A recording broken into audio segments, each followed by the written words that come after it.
Эта ситуация в Татарстане, и не только в Татарстане, а по всему миру с татарским языком, как говорят, русская пословица, не бывает худа без добра, она всех мобилизовала, всех встряхнула. Это об этом столько говорили, это стало самой актуальной темой, к которой мы оказались не готовы.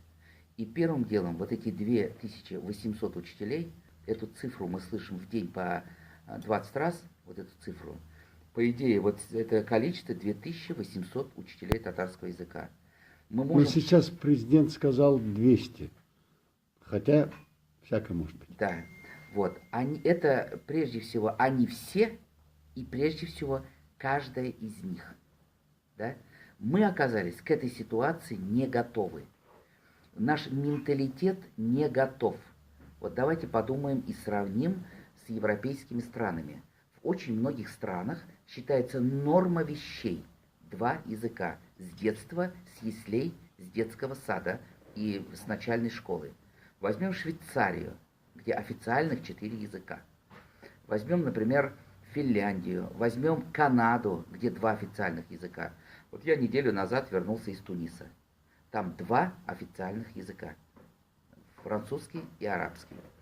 Вот, мы к этому не готовы. Ведь так прекрасно даже гостям нашей республики, бывающим на наших сабантуях, когда диктор ведет на 2 языках.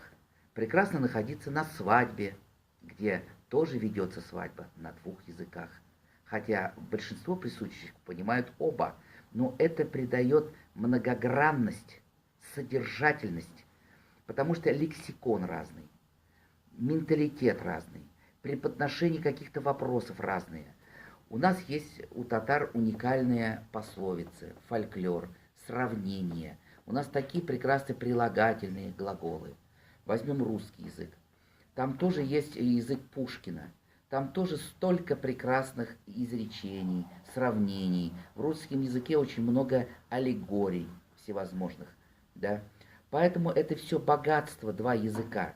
И вот нужно было это с пеленок, с яслей все это объяснять, что это наше богатство, что это достижение, которое нужно пронести через всю жизнь и, конечно же, оставить своим детям.